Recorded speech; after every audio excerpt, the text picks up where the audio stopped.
You dealing with the absolute, so what you gon' do when the biggest Bane ever just strolls into the room? Well, I don't know, Batman, I hope your luck hits. Bone breaking issue when Bane's throwing these punches. Jumping, let's talk comics and see what's up then. Popping through the culture with Chris and Rico, go all friends. What's going on, guys? Welcome back to another exciting episode of Popular Culture. I'm Chris. And I'm the man, Rico. In this episode, we're talking about Absolute Batman. Absolute Batman. Yeah. On Like Popping that? Through Culture. We're back. We're revisiting Absolute Batman because it just keeps hitting one after another. Bam, kabow, pow, blam, Boom. boom. Kabow. Of exciting issues back to back. And this issue, we're talking about Absolute Batman, issue number 9 with the introduction of Bane. And so the first page, two dignitaries, they're talking about peace. They were like, okay, we're going to go sign these documents. So we're going to be like, we're going to bring peace to our countries. You're going to have minerals and stuff like that. I'm like, I feel like we're living this in real life, right? So then the next thing you know, we get Bane. He opens the door. They were walking out and Bane pops up and he's like, well, one of you going to kill the other guy, and the other guy is going to say, you know, we're going to war. And so one of you guys pick who's going to die. And of course he says, kill him, because we're going to war. Yeah. and then now he didn't just kill him. He squishes his freaking head. He's like, he's like, he was just patting him on the head the whole time. His hands. Bane is a giant. Yes. He's not just a tall, muscular person. He's a giant. Yeah. Like in every way, shape and form. He's bigger than if you take a refrigerator and put it sideways, that's shoulder to shoulder. That's Bane. No, you have to put two refrigerators back side to side. Yeah. And that's Bane. Bane's too big. Bane's huge in this. Yeah. Favorite part about the whole Absolute Batman is the fact that you have Bruce is friends with like all his normal villains in the normal timeline. You have all his besties. They're all besties. They're like hanging out. They're besties. You know, they're going to the gym together. They're formulating plans. You got, you know, which also Selena Kyle is black in this rendition. Who was the actual Catwoman? You had it before. I did. You had it before. She's from the original Adam West Batman, right? Oh my goodness. What is her name? I said at the beginning of the episode. I can't remember her name. Oh my god. I can't remember her name. Hopefully. Well, wait. Why did Bane go to Gotham City? Who called Bane on the phone and told him to go to Gotham? We don't find out. We never know. We never know. So I think it's Alfred. You think so? I think it's Alfred. Or maybe it's Joker? I don't know. Honestly, I don't know where Alfred really stands in this. And I like the fact when Bane was talking to these two guys, I like the fact that they made it a point to have Bane intelligent. Because Bane is a very intelligent person. He's not some big Incredible Hulk looking, like just beast mode all the time. Well, you got like Bane from like the Dark Knight series. He's an educated individual. Yeah. But I was born in it. Yeah. Raised in it. He pronunciates his words. He's articulate, and he's a strategist. He knows how to, form a plan and carry it out very well. In some comics, he's just a rage machine that pumps up and goes through walls. I think a lot of people think of Bane, probably around like our generation, is they probably get it from Batman Adventures, animated series where he's like just fueling up and then going fighting and he's from running through Brazil, walls. but I don't know if you knew that. Yes, so they're in a room together, and then they're with you got Penguin, you got Riddler, you got Ra's al Ghul, you got Riddler, right? Penguin, Riddler, Two-Face. Harvey Dent and Croc. Oh no, Croc's not in the room with them at the time, but they're like formulating with all together. Yeah. And then you have this Ra's al Ghul lookalike, which is What's up with Alfred looking like Ra's al Ghul? Like if you just take Alfred's face and Ra's al Ghul's face and you just merge them together, that you would have the new Penguin. You would have Alfred Ghul, Raja Penny Ghul. Raj Penny? Raja Penny. I'm not good with names. Anyway. Rajworth. You have Rajworth. Yeah, Rosworth. Yeah. Is it Roselle? I think it's pretty cool that the writers and creators decided to do that because those two people are outside of his parents. Those are the two people that Bruce Wayne looked at as mentors or some kind of father figure. He highly respects both of them. He respected Ra's al Ghul until he realized that he was in a bad... He was basically... He thought he was being trained to be a noble assassin or some kind of guardian until he found out he was in a let's take over the world type cult. Yeah, he was like, wait a called minute. the League of Shadows. He's like, hold up. They didn't mention Bane is a part of the League of Shadows. I personally, I think if Alfred's not a part of Argus or some kind of government organization, I bet you he's going to be part of the League of Shadows, based off how he fights, what he knows, and his intelligence. Yeah. So, so they figure out a plan. They find the plans to Arkham. Thank you. Yeah. Yeah, you finally figured that one out, right? You got it. You put it together. Yeah, but it threw me out because it was like M. Dot. I was like, just say Arkham. Is it Arkham? Am I mispronouncing it? It has a different meaning? But yeah, they went to Arkham. Yep. Oh wait. Which is under Gotham in like this giant city. Yes, but let's backtrack because we're skipping to something important. Okay. In that whole scene you were talking about, the flashback between Batman and Selena Kyle, Croc did come in. It was like he got a title fight. He got that title fight with a person named Bilbo Baggins. Bilbo Babowski. And I love the fact that they dropped his name because he's one of those characters he's always in and out of every cartoon movie and in every other Superman comic book. He's a big fan of Superman. He idolizes him. He looks up to him. He's a big guy. Kind of reminds me of like a retired Popeye. Kinda. Or Brutus. Yeah. Yeah, more like a Brutus. And he in the DC animated movies, he owns that bar that looks kind of like a bar by the sea. He's the barkeep. He's the owner of the bar.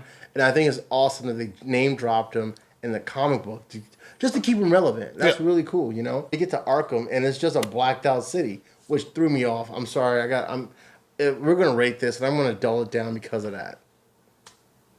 Yeah, so like the artwork, it kind of annoyed me, man. I was like, Sorry. oh boy, okay. Yeah, so the artwork is the way it is not so much detail in the artwork, so it's kind of hard to take. It took me a while to like try to figure out what I was looking at and where he was, but you kind of see it's kind of like this like underground city underneath Gotham. So like Batman has to get in there, and the whole time Alfred he's narrating what's going on. Don't go in there. And then Bats, he keeps trying to radio to Alfred. Hey, I'm here. Like, what's going on? Where are you? And Alfred's just like amongst himself trying to figure out what's going on or where he is. And he's like, he hears him, but he's not acknowledging him. Yeah. And so Bats is like, hello, is this thing on? And so the whole time, and then he finally comes face to face with Bane in in Arkham down there.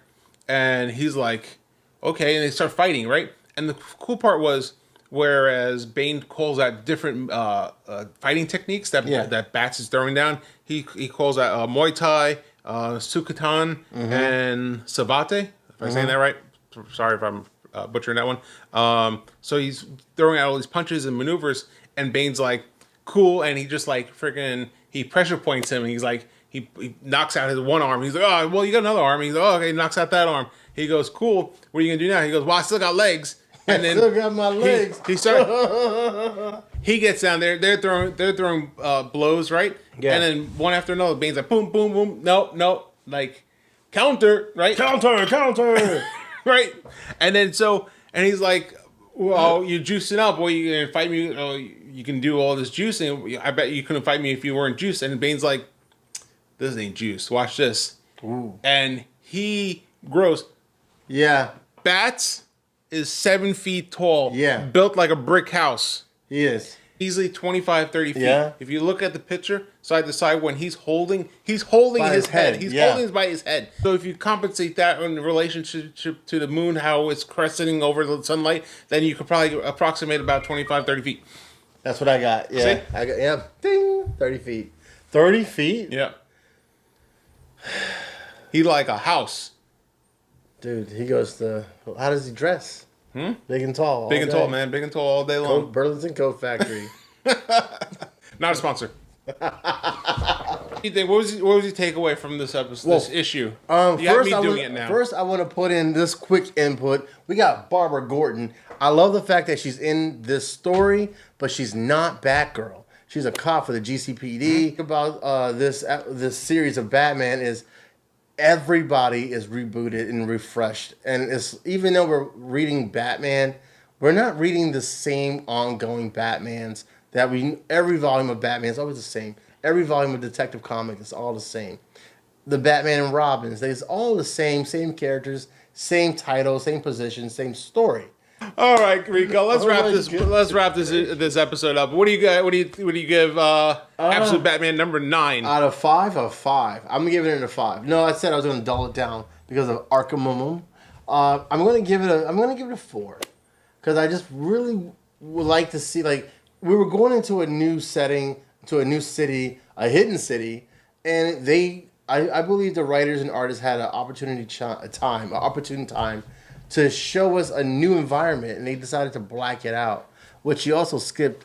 They also showed the skeleton of Man-Bat, which was really cool. I really enjoyed that. And they showed how big he would have been, and his teeth, and it was just a good display. I like that.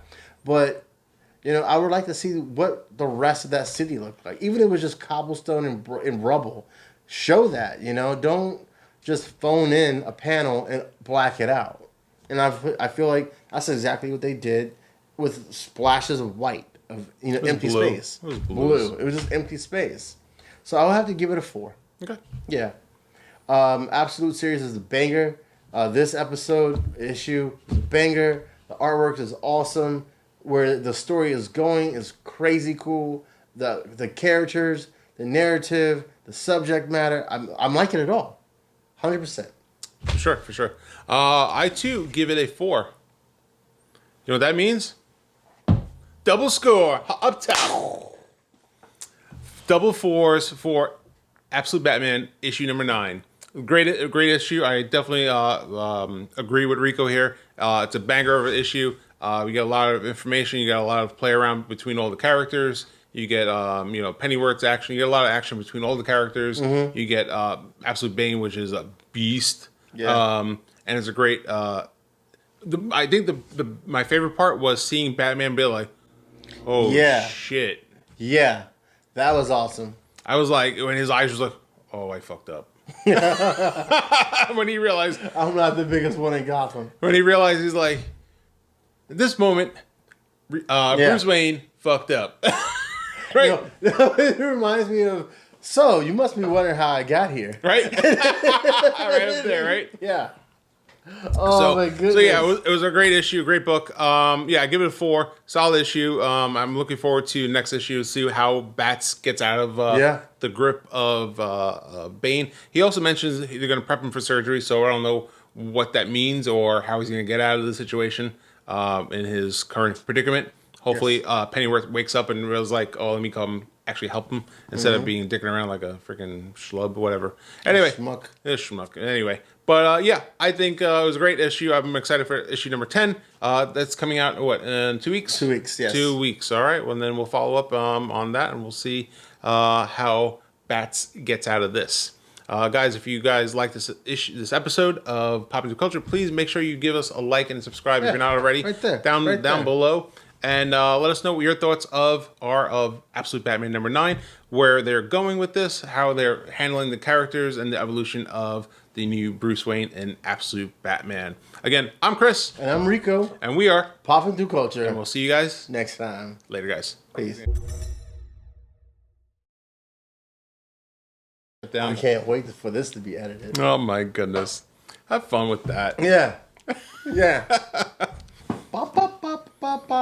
Popping through culture. Yum. Whoa. It's like, how you doing? What are you doing? Are you really doing this right now? Keep going. Eartha Kitt. That's her name, right? Eartha Kitt. Eartha Kitt. Is it? You know she does that. Popping through culture. Yum.